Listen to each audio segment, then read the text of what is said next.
The Audio Beacon, October 2021. The sunlight sleeps in valleys cool, and sparkles on the dimpling pool, slants through the pines in yellow gleams, enwraps the hills in warm bright beams. The calm day done, soft shadows glide from forest depth and mountain side. The harvest moon, with purest light, comes forth to glory, crown the night. Phoebe A. Holder, A Song of October. For everything there is a season, a time for every activity under heaven, a time to plant and a time to harvest, a time to be quiet and a time to speak, a time to love and a time to hate, a time for war and a time for peace. A farewell from Tim. As I write, harvest festivals are in full swing, a time to give thanks for God's continuing provision to us and to recognise our part in the care of our natural world. We truly have enjoyed some glorious late summer, early autumn sunshine. How long will it last, I wonder? Every day is a bonus and will make shorter days seem less in number. Our changing seasons are amazing as our natural world heads now toward a time of rest, a time of restoration, to prepare for what we hope next springtime will bring. The book of Ecclesiastes, chapter 3, tells us that there is a time for everything under the sun. When the word retirement first entered my thoughts several months ago now, I had a number of conversations to help guide my thinking. And one of the questions I posed was, is there a best time to retire? Not so long ago, for many of us, not necessarily clergy, our retirement date was set, and on that birthday everything changed. But now, whilst there remains a date at which state pensions will be paid, retirement is rather more fluid. In answer to my question came the response, there is only the right time. Jane and I have considered ourselves most fortunate to live in a beautiful part of West Berkshire, enjoying a lovely vicarage. With this came some of the most stunning churches in the country, and you, the people that care for them. It has certainly been a privilege to share in life's journey with you, in every twist and turn that comes our way. One of the wonders of looking after 7 churches is the variety of worship that is offered, and COVID, with its restrictions, widened our thinking, introducing Zoom services, both from our homes and our churches, together with some very special outdoor services to enable us to meet and indeed to sing our wonderful hymns. Change is never easy, but for everything there is a time. And to us, it felt like we were here at the right time. We wish to thank you all for your love and support, for your generosity of spirit in bearing with me when perhaps things were not quite as we might have wished or indeed prayed for. But above all, we hope that you will know of Christ's love and peace, of the Holy Spirit's guidance as you move forward. I pray that this time of change may bring positive renewal as the time for everything, that is, indeed God's time, unfurls. With our very best wishes to you all, Reverend Tim and Jane. Commemorations in October. 4th, St. Francis. I once picked up A Country Life and was incensed to read that Franciscans are people who like cuddling fluffy bunnies. Yes, Franciscans have a reverence for all life, but Franciscans are often on the cutting edge of life. I have been alongside and worked with a world-leading astrophysics and sunspot expert, a leader of Oxfam, broadcasters, actors, military gentlemen, writers, prison workers, gardeners, housewives, not one of them cuddling a bunny. If any of you are readers of Richmal Crompton's William, there is a very telling story of William's conversion to Franciscanism. A teacher who had spent his holidays in Assisi gave William's class a vivid account of the life of Francis. William and his friends, taking it to heart, decided that they too would be saints after the manner of Francis. William's followers called themselves Williamkins. But it didn't quite go to plan. St. William preached to Brother Jumble, his dog, but Brother Jumble ran away. St. Douglas preached to the birds, but they didn't seem to know that they were supposed to picturesquely perch on his arms. Brother Goat butted the saintly stomach of St. Douglas, and Sister Hens ignored St. Henry, telling them to be good. The saints went into the village wearing dressing gowns and were chased by smaller boys and laughed at by the adults. Probably the nearest they came that day to following Francis. William had discovered, like many before him, that being saintly isn't an easy option, and that there is no blueprint for it. He had grasped some of the turning points in Francis's life, but for William they didn't work. There isn't a blueprint for following Francis. Francis said at the end of his life, "I have done what I was meant to do. May Christ teach you what you are to do." The birds episode may not be all it appears. Chiara Fragoni points out that different layers of society were represented by birds. Even if addressing birds, Francis was directing his words to people. Francis was full of fun and laughter. He called himself God's troubadour and used popular songs to praise God. But, as one of his biographers says, and no doubt with a great deal of truth, Francis must have been a very difficult person to cope with and irritating, so take heart if you don't feel very saintly. 19th, St. Friedzweig, patron saint of the Oxford diocese. The legend of Friedzweig says that after Prince Algar was suddenly blind, Friedzweig struck the ground with her staff, and healing water restored his sight. The well still exists in Binzie, and there are still tributes to its healing power. The treacle well is well known and mentioned by the Dormouse in Alice in Wonderland. The Old English word triacle means antidote. The Bible of 1568 translated balm in Jeremiah as treacle. The Binzie well was a place of pilgrimage and was once visited by Henry VIII and Catherine of Aragon. Seen on Twitter. I see the newspapers think Christmas needs saving, again for the second straight year. Pretty sure Christmas will happen just fine. We'll celebrate the Incarnation. But if you want to panic about it, then feel free to queue up outside church. You'll be very welcome. Harvest celebrations. Hampstead Marshall. Harvest Festival at Hampstead Marshall. Around a dozen adults and 7 youngsters of assorted ages celebrated harvest in St Mary's, Hampstead Marshall on Sunday 19th of September. There were 2 readings, one from Exodus describing how the hungry Israelites, read by the congregation, several weeks into their escape from Pharaoh's Egypt, start to complain about the lack of food, and the Lord responds with the daily provision of manna, Hebrew meaning, "What is this?" The second reading was from Matthew, "Consider the birds of the air." The themes were to trust in God, to take as much, but no more than, we need, not to be afraid to complain to the Lord when life is tough. One person from each tent was given a bag to collect just the right amount of manna, bearing a remarkable resemblance to McVitie's fruitcake and Ritz crackers, for their family group. West Woody. On Sunday 26th of September, a service of Harvest Festival was held at St Lawrence's, West Woody. It had been 2 years since we were last able to celebrate harvest in the church, and it was wonderful to see so many in the church, reminding us of God's harvest of people in our midst. Traditionally, we give thanks to God for a bounteous harvest that ensures the survival of the community.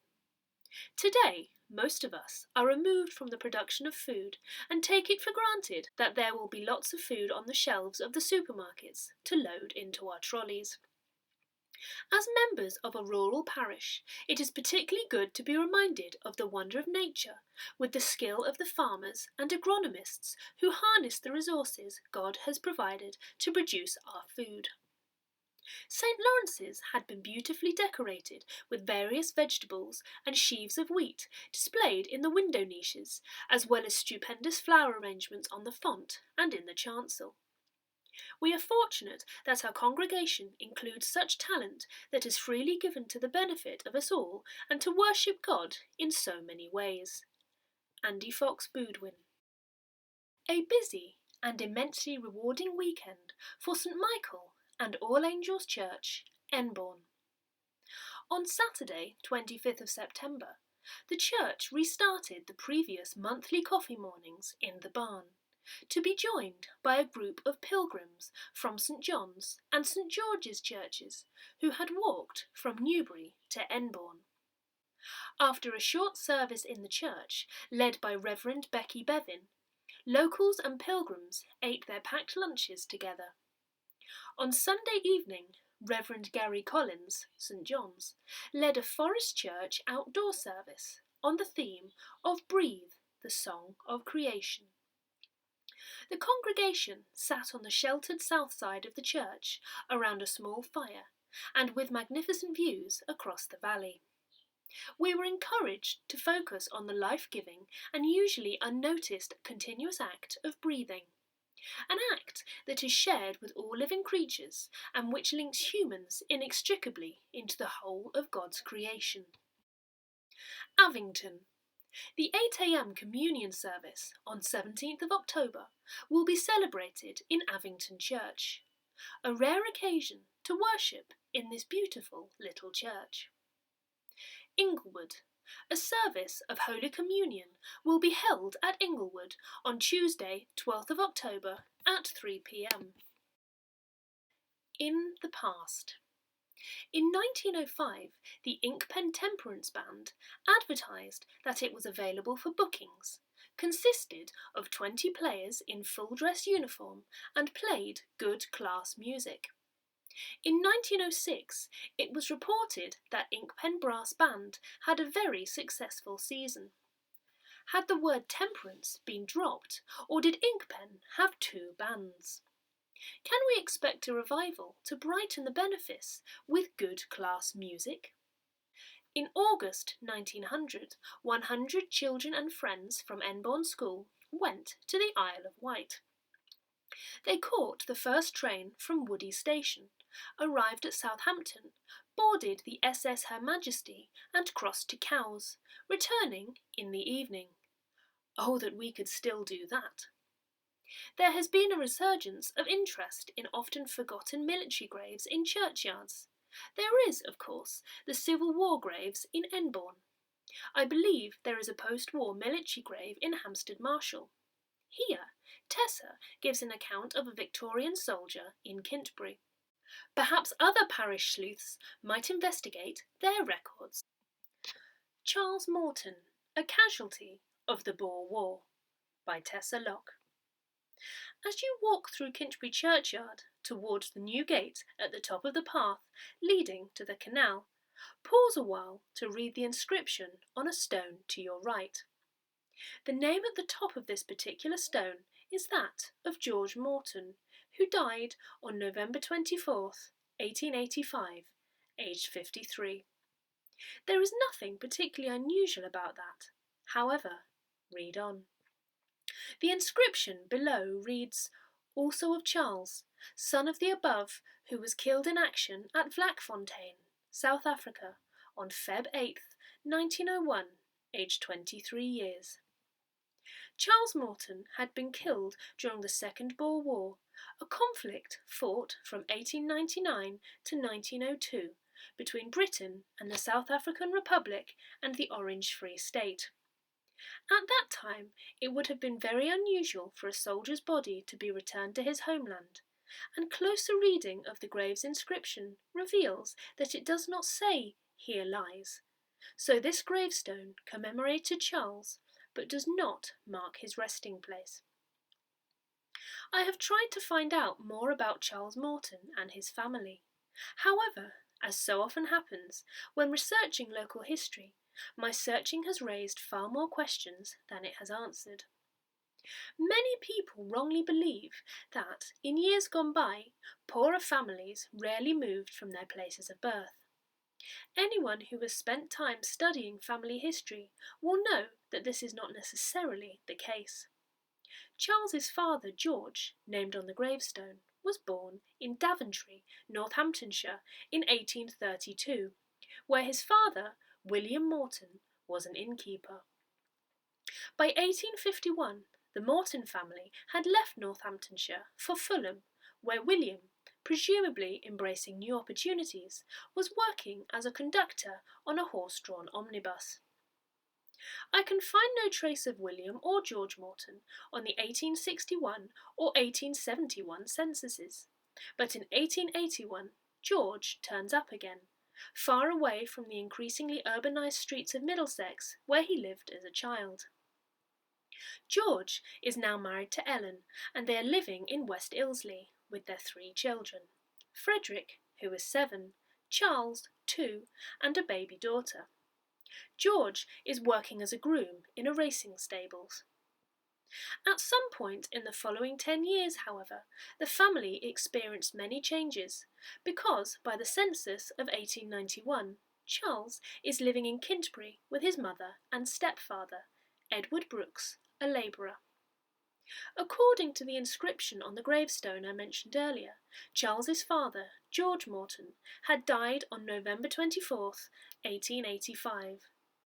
Like his father before him, Charles took up work as a groom, and by 1901 he is living in lodgings in Crowthorne, although there is no clue as to what took the young man to work as a groom domestic in East Berkshire, when similar work would have been available nearer home.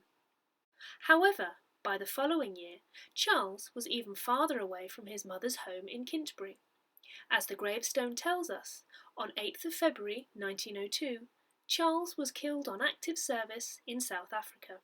The inscription on the stone says that Charles died on active service in Vlakfontein, which is in the Mpumalanga province of South Africa, the site of guerrilla fighting during the Boer War. However, the Victorian Society says that Charles was a member of the South African Constabulary who was killed at Syferfontein, also in Mpumalanga province. It is impossible to say which is correct. The Victorian Society and the gravestone both have February 2nd as the date of death. To confuse matters further, the Forces War Records list 2 other Charles Mortons killed in South Africa in 1902. As research has shown, neither Charles's father nor his stepfather were wealthy or in relatively high status occupations. Many poorer and even middle-income people at that time were buried without gravestones. That George Morton, whose last known occupation was as a groom, should have a gravestone is, I believe, quite unusual for someone of his background at that time. All this leads me to wonder this. Did someone with the means to have a gravestone erected in Kintbury want to commemorate a young man from the village killed abroad? Whilst some of the great and the good who saw active service are commemorated on the walls inside the church, it was never custom to put up a plaque to the lower ranks who died in the military. As I have commented above, men of the status of George Morton were very unlikely to have a marked grave. However, by erecting a stone for him, the name of his son Charles could be added below, even though the plot in Kintbury was not his final resting place. Perhaps someone with the wherewithal to afford a gravestone knew that some 70 years earlier the Reverend Fuller Craven Fowle had erected a gravestone to a working man, William Winterbourne. Perhaps that person felt inspired to do something similar. Perhaps that person was a former soldier. We shall probably never know, unless these details are recorded somewhere in the parish records held by the diocese. It would be an interesting search to find out. I have not been able to find a record of Charles Morton having a Commonwealth War Graves Commission burial in South Africa, but it is, of course, pleasing to know that he is remembered in our churchyard. Thomas Hardy's poem, Drummer Hodge, written in 1899, was his response to the news of the death of young countrymen killed, like Charles Morton, in the Boer War. They throw in Drummer Hodge to rest, his landmark is a kopje crest, uncoffined just as found, that breaks the veldt around, and foreign constellations west, each night above his mound. Young Hodge the drummer never knew, fresh from his Wessex home, the meaning of the broad karoo, the bush, the dusty loam, and why uprose to nightly view strange stars amid the gloam. Yet portion of that unknown plain will Hodge for ever be, his homely northern breast and brain grow up a southern tree, and strange-eyed constellations reign, his stars eternally. Services in Walbury Beacon Benefice for October 2021. Services are subject to change. Please check with our website for confirmation of services near the day.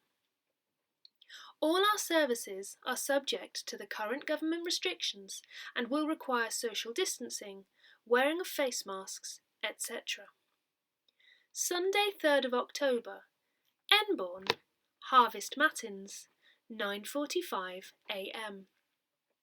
Inkpen, Holy Communion, 8:30 a.m. Sunday 10th of October, Kintbury, All-Age Harvest Festival, 9:45 a.m. Inkpen, Parish Communion, 9:45 a.m. West Woody, Holy Communion, 11:15 a.m. Sunday 17th of October, Enbourne, Benefice Service, Holy Communion, 10:30 a.m. Avington, Holy Communion, 8 a.m. Sunday 24th of October, Coombe, Holy Communion, 11:15 a.m. Hampstead Marshall, Holy Communion, 9:45 a.m. Inkpen, Service with a Difference, 9:45 a.m. Sunday 31st of October, West Woody, Compline, time not available at press date. Inkpen, Holy Communion, 9:45 a.m. Kintbury, All Souls Service, 2 p.m. End thought. Quietness and stillness are necessary for all growth in nature. Sunday Book for Children, 1884. Walbury Beacon Benefice contact details. Reverend Tim Wood, email revtimothywood@gmail.com. Jenny Veazey, email jennyveazey@hotmail.com. Benefice Office 01635 226 064. Email wbboffice@gmail.com. Items for the beacon to fill on pji@crestednewtcomputing.co.uk.